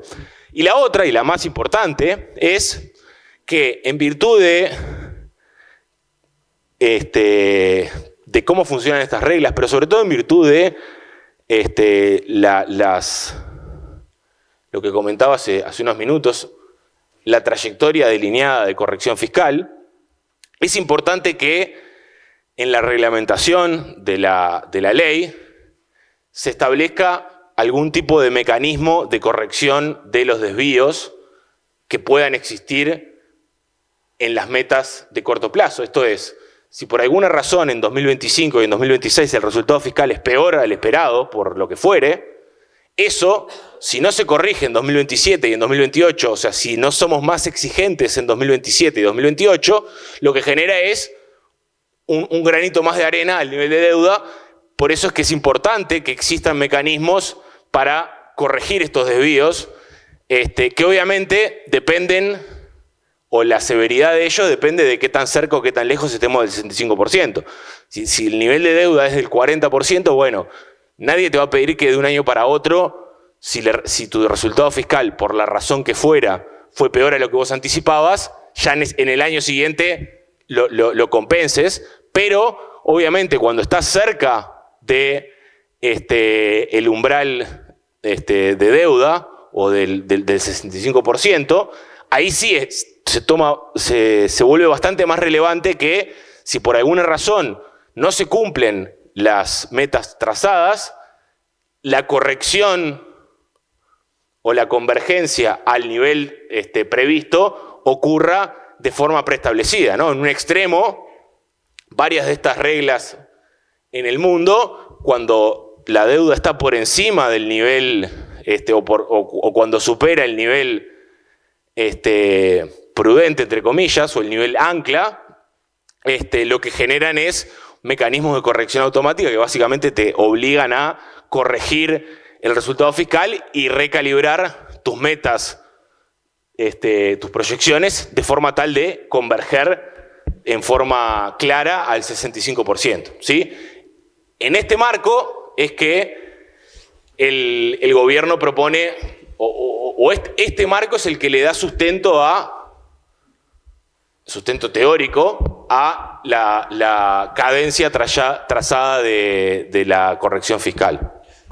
Sí, dijo Abreu un par de cosas, que el diseño de la regla en general va en el rumbo que se había recomendado en la consultoría del BID y también algunas recomendaciones del Consejo Fiscal Asesor que había hecho el año pasado, ¿no? La regla que teníamos vigente tenía algunos problemas, se había perforado, y este tipo de reglas duales que tienen un ancla de deuda tienen la virtud de que son muy prácticas y muy fáciles en términos de comunicación. O sea, es bastante claro para el mercado cuando uno fija un ancla y un techo a la deuda, porque es un compromiso bastante claro donde hasta qué límite juega Uruguay con su capacidad de endeudamiento, ¿no? Obviamente, para que estas reglas duales funcionen y para que estos objetivos o anclas de deuda funcionen, los compromisos con esa ancla tienen que ser creíbles, esa ancla no puede ser móvil y tiene que haber mecanismos que aseguren que efectivamente uno converge al 65% con alta credibilidad. Por eso, como la regla está en diseño y está en proceso, la recomendación del Consejo Fiscal es que en la medida que estamos cambiando la regla, estamos yendo hacia un mundo nuevo, estamos fijando un ancla que es relativamente alta para el concierto global. La mayoría de los países del mundo y los emergentes tienen anclas del orden del 60%, algunos un poco más, pero el ancla de Uruguay es un poco alta, venimos de acumular 25 puntos de deuda en la última década, o sea, la deuda viene subiendo, tenemos un ancla relativamente alta, el programa fiscal consolida un aumento de la deuda en los próximos años, entonces hay que implementar esta nueva ancla o este cambio de regla con mucha prudencia, por eso es importante incorporar este tipo de cosas en la reglamentación, en eso el Consejo ha estado trabajando con el MEF, para que de alguna forma los mecanismos de corrección hagan que el ancla efectivamente sea creíble, porque la evidencia internacional muestra que estas reglas funcionan cuando los mecanismos de corrección hacen que el ancla sea creíble. Cuando el ancla se viola sistemáticamente, a la larga el ancla o la regla fiscal no es binding y no es un mecanismo creíble en términos de credibilidad. Y justamente la idea de tener un marco fiscal de este tipo es que sea una restricción de credibilidad y que sea un compromiso con la sostenibilidad. Si no es creíble, no funciona, ¿no? Entonces, acá uno de los desafíos que hay en la reglamentación es terminar de reglamentar la ley para que los mecanismos de corrección sean justamente creíbles y hagan que el ancla sea creíble, ¿no? Bien. Y para terminar, lo que les comentaba, una actualización del escenario en materia de inflación y de tasa de política monetaria.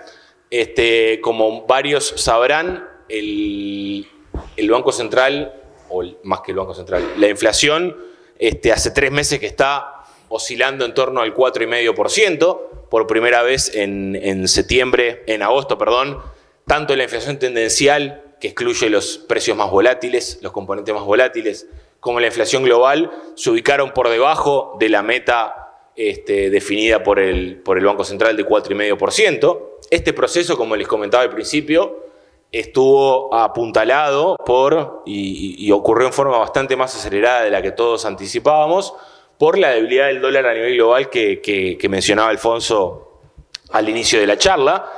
También, al mismo tiempo, las expectativas de inflación reaccionaron en forma rezagada, pero reaccionaron también más rápido que lo que anticipábamos, y hoy tenemos a las expectativas de analistas y de los operadores primarios en el mercado financiero con expectativas de inflación a 24 meses en el eje del 4,8%. Es una caída, como ven, bastante pronunciada en los últimos meses, y el desafío, por la forma en que probablemente se forman estas expectativas, es aún la rigidez que muestran las expectativas de los empresarios. ¿Por qué el desafío? Bueno, porque como ahora vamos a ver, la evolución de las expectativas de inflación y eventualmente la velocidad con que continúen acomodándose a estos menores niveles de inflación va a ser muy relevante para el proceso de decisión del Banco Central de reducción de tasa de política monetaria conforme se sigan cumpliendo los objetivos de inflación, ¿sí? Entonces, primero, ¿cuál es nuestra visión, nuestro escenario base en materia inflacionaria? Hemos corregido bastante a la baja nuestra proyección de inflación, tanto en el corto plazo, ante este escenario de debilidad del tipo de cambio, como en virtud de que se conocieron las pautas salariales a mediano plazo. Ahí es algo que quedó un poco ya, entre comillas, viejo. Recordemos que las pautas salariales tienen implícito ajustes salariales en el eje del 6% en promedio para el primer año de vigencia y del 5,5% para el segundo. Esos son ajustes que, a nuestro entender, están bastante alineados, sobre todo en la convergencia hacia 2026-2027 a los objetivos de inflación del Banco Central, ¿sí? Y obviamente el principal riesgo continúa siendo la evolución en el corto plazo del tipo de cambio y obviamente lo que surja de los acuerdos salariales, que todavía no tenemos acuerdos. Si descomponemos esta proyección de inflación en el eje del 4,7, 4,8% para el mediano plazo, en los componentes transables y no transables, lo que se observa es que en el corto plazo, obviamente, por dos razones: por la caída del tipo de cambio y la estabilidad del tipo de cambio en 40 hace meses. En los próximos meses anticipamos que la inflación del componente transable va a continuar presionando a la baja, pero también por un efecto base, ¿no? Recuerden, en el final de este año nos vamos a estar comparando con el final del año pasado, eso es una obviedad, pero el final del año pasado tuvo el repunte del tipo de cambio vinculado a la presión del dólar a nivel global, pero también a la discusión del plebiscito, si recuerdan. Pasamos bastante rápido de un dólar en 41 o 42 pesos a 44, entonces la comparación a finales de este año va a ser un dólar a 40 contra un dólar a 44, y eso obviamente va a incidir en el componente transable. De cara a 2026, esta situación tendería a corregirse, aunque obviamente los factores a tener en cuenta son, por un lado, lo que les decía de el escenario del dólar a nivel global, que no es claro que estemos en un piso, como mencionaba Alfonso, eso depende un poco de las andanzas de Trump y sus amenazas a la institucionalidad en Estados Unidos, y de lo que pueda eventualmente ocurrir con el precio de la carne a nivel doméstico, ¿sí? Alfonso mencionaba que en Estados Unidos va a seguir teniendo problemas de oferta y de producción en materia cárnica. Bueno, ¿en qué medida Uruguay se aproveche de esa situación y logre colocar su producción en Estados Unidos? Va a depender un poco de qué es lo que pase en 2026 con el precio de la carne. Por último, el componente no transable, vinculado esencialmente a lo que ocurra con los salarios y a la negociación salarial,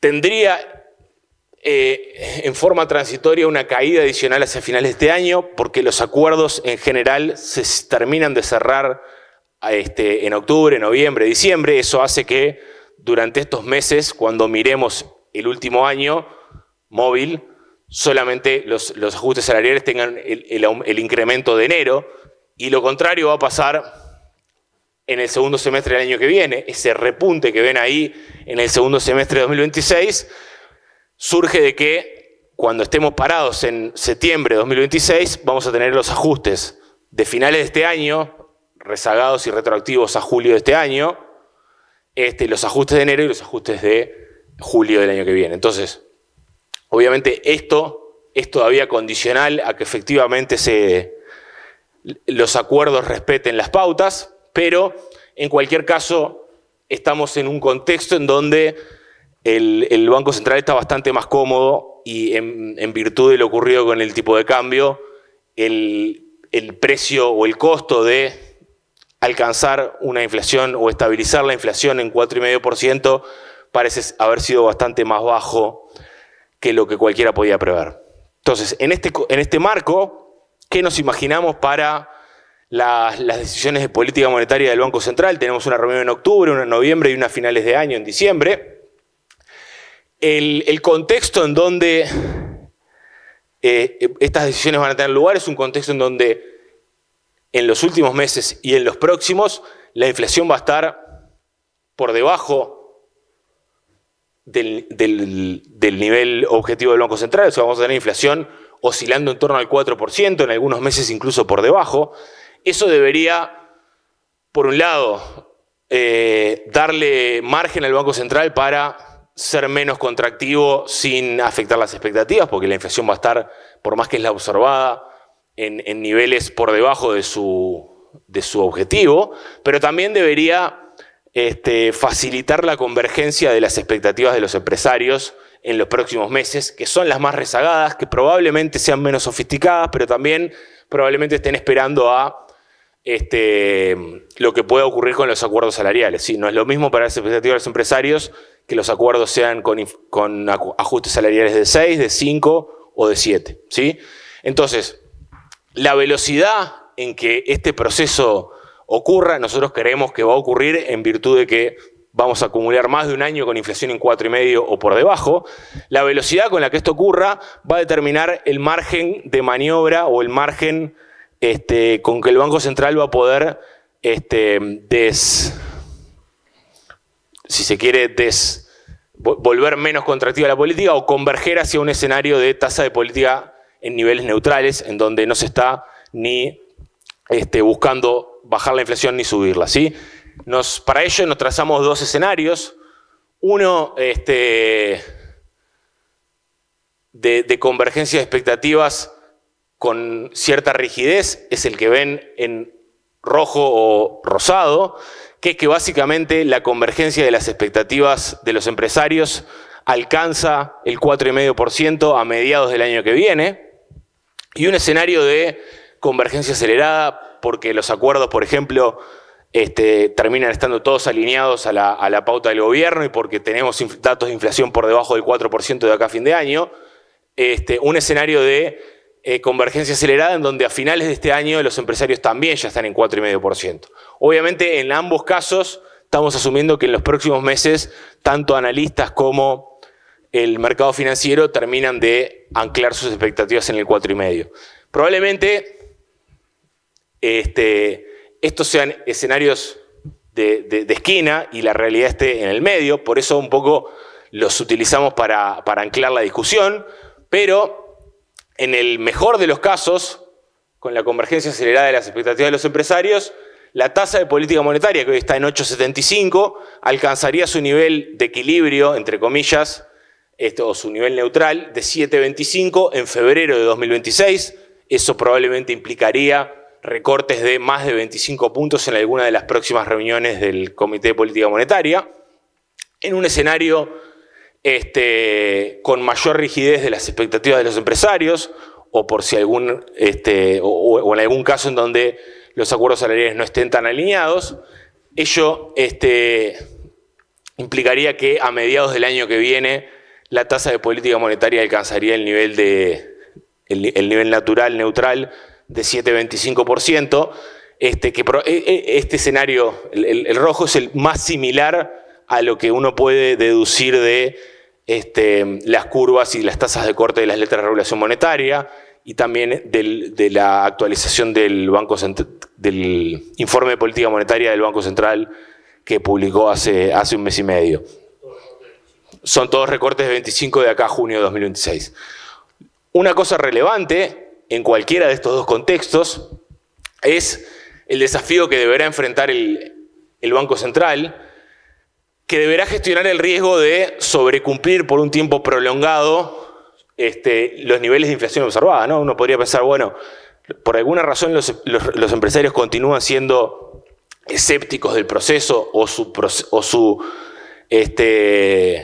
rigidez es tan alta que la baja en las expectativas requiere de una cantidad de tiempo que genera que tengas que meter la inflación en 3,5 durante todo 2026 para que después efectivamente las expectativas de los empresarios alcancen el 4,5.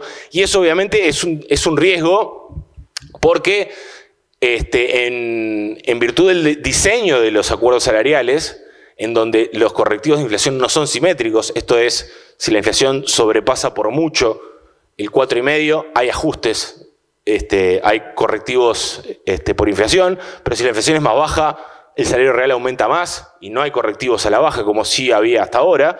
En ese escenario, el riesgo de sobrecumplir la meta, porque la lectura de las expectativas de los empresarios es que yo debo seguir siendo contractivo, más allá de que yo ya esté convencido de que el 4,5 lo voy a lograr, puede generar que si durante un tiempo prolongado la inflación es de 4% o menos de 4%, eso pueda generar efectos en materia de empleo, y este es el desafío que probablemente se le venga y aparezca en la discusión en los próximos meses. Esto sobre todo queda claro en el comunicado del último Copom, donde hay una línea especial del Banco Central, dice que bajará la tasa a medida que las expectativas de los empresarios lo permitan, ¿no? Y esto, en un escenario nuevo donde los correctivos salariales son asimétricos y donde las expectativas de los empresarios son demasiado rígidos, tal vez este riesgo es demasiado alto y tal vez el Banco Central tendría que ser más pragmático y bajar las tasas más rápido, porque el riesgo de sobrecumplimiento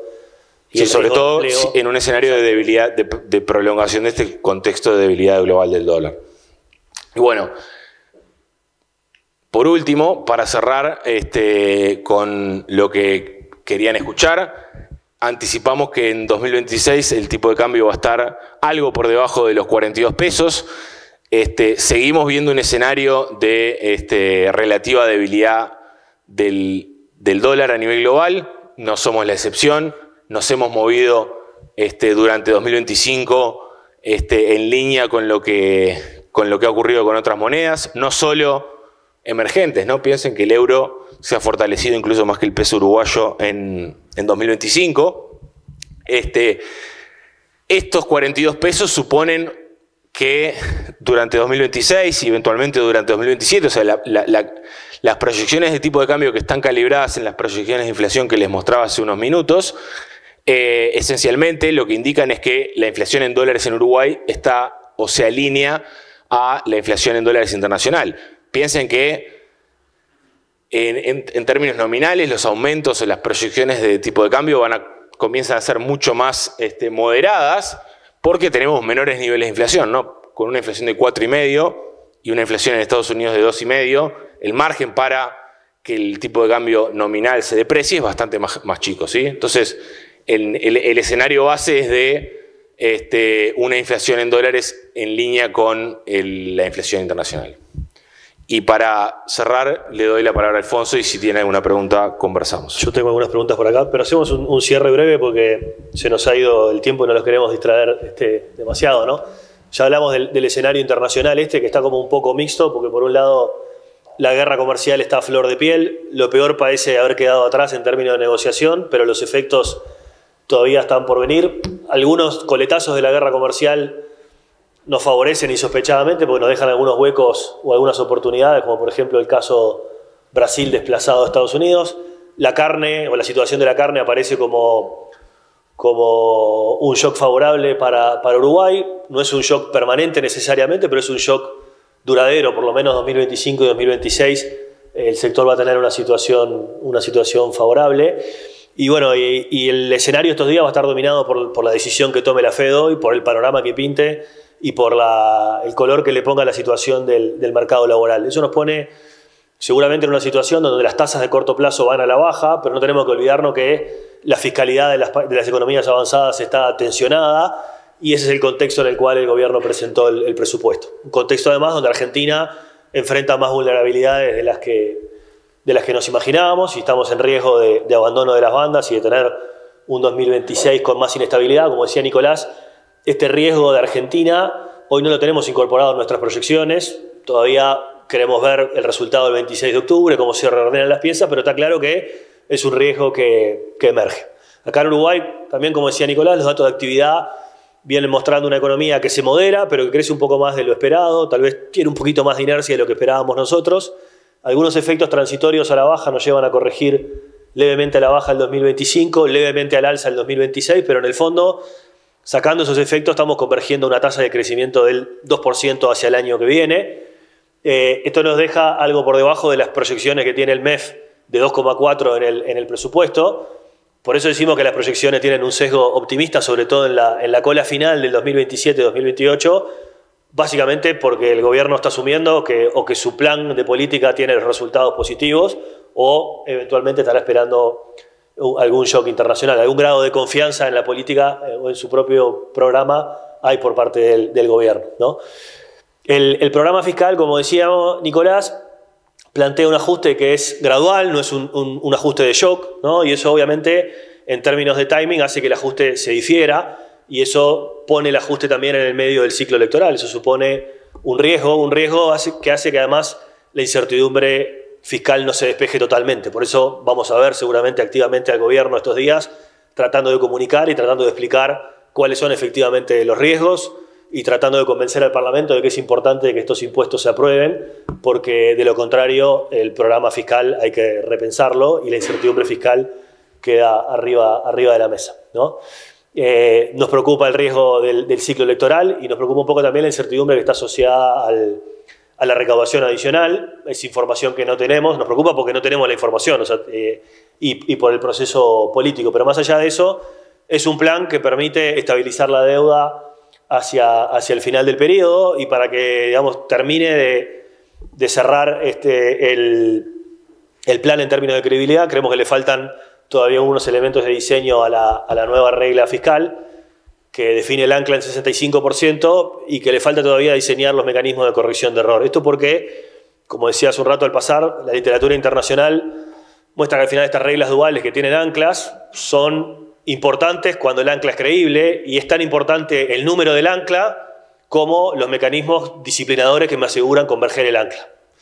60 o 65 es importante porque no es lo mismo más deuda, menos deuda, pero es muy importante también los mecanismos que me obligan a cumplir. Y eso es parte de cómo está pensado el proceso, que se tiene que implementar ahora. La ley dispone que eso se tiene que implementar vía decreto reglamentario y es muy importante la forma de esos decretos para terminar de conformar una regla que sea creíble, ¿tá?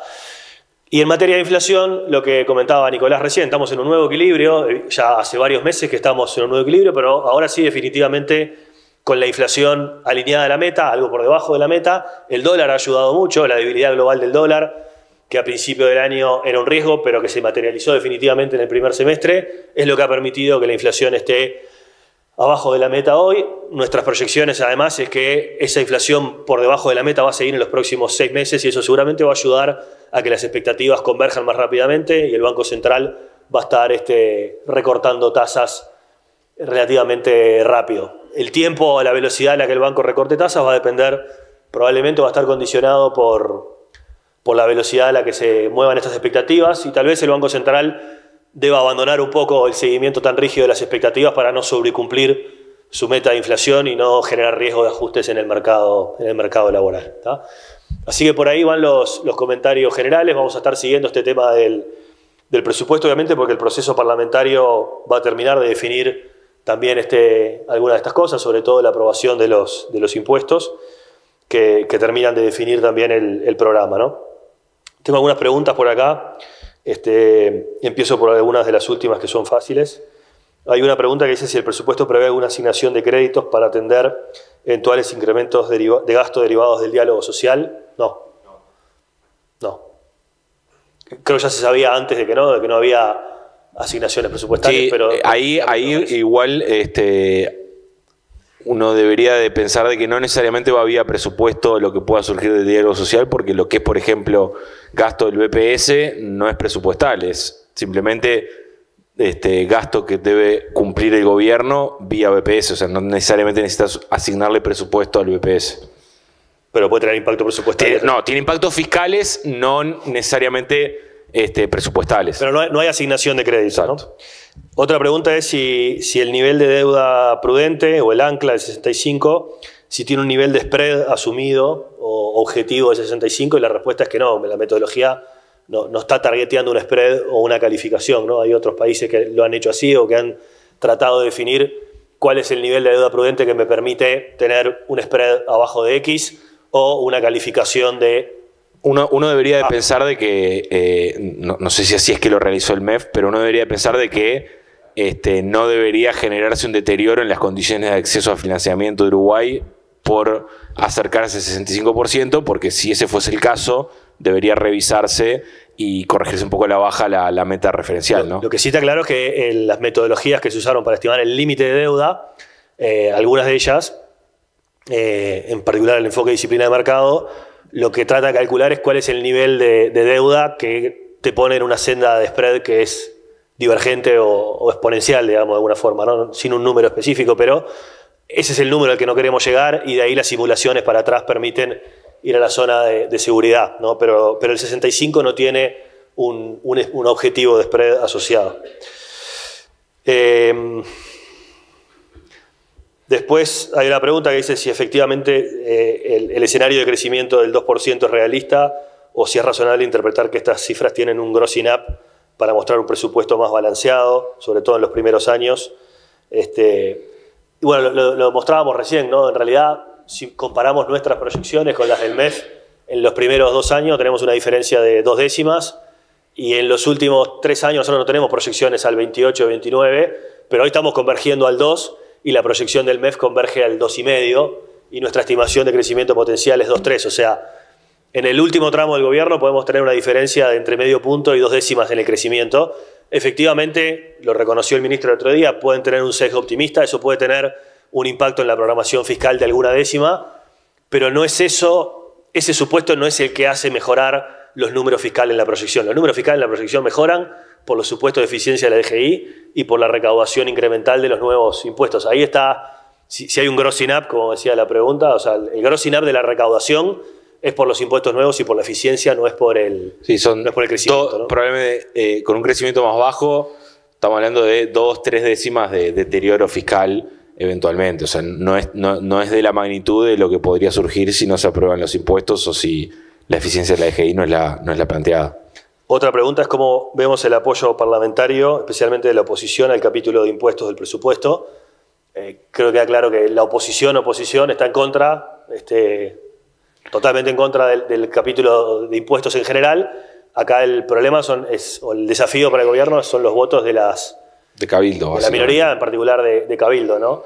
Y además, si uno lo piensa desde el punto de vista fiscal estrictamente, el desafío es el impuesto mínimo global. El 80% de los ingresos incrementales que están asociados al impuesto mínimo global, que pensando en el posicionamiento político de Cabildo, un impuesto que en teoría grava a empresas multinacionales, pero que además en teoría está diseñado, en teoría no, en la práctica, el gobierno pretende diseñarlo para que sea neutral, o sea, para que no tenga efectos negativos sobre la inversión, o sea, no debería ser algo que para la plataforma de Cabildo sea invotable, a priori en nuestra opinión. Después el resto de la oposición, la coalición más en bloque, está en contra por un posicionamiento político, que es lo que vimos estos días, ¿no? Pero los votos que faltan, que son los de Cabildo, para ese 80%, aparentemente no lo vemos como un desafío grande. Obviamente hay una negociación política más compleja que no es solamente ese artículo. Ya Cabildo hizo saber cuáles eran sus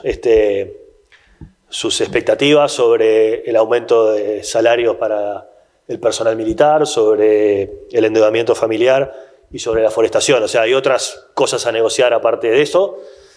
Y después hay otros impuestos, otro 20%, que también son parte del ajuste, pero son menos materiales, ¿no? Que en definitiva, bueno, si no se votaran, obviamente tendrían efectos que harían que la convergencia fiscal sea más desafiante, ¿no?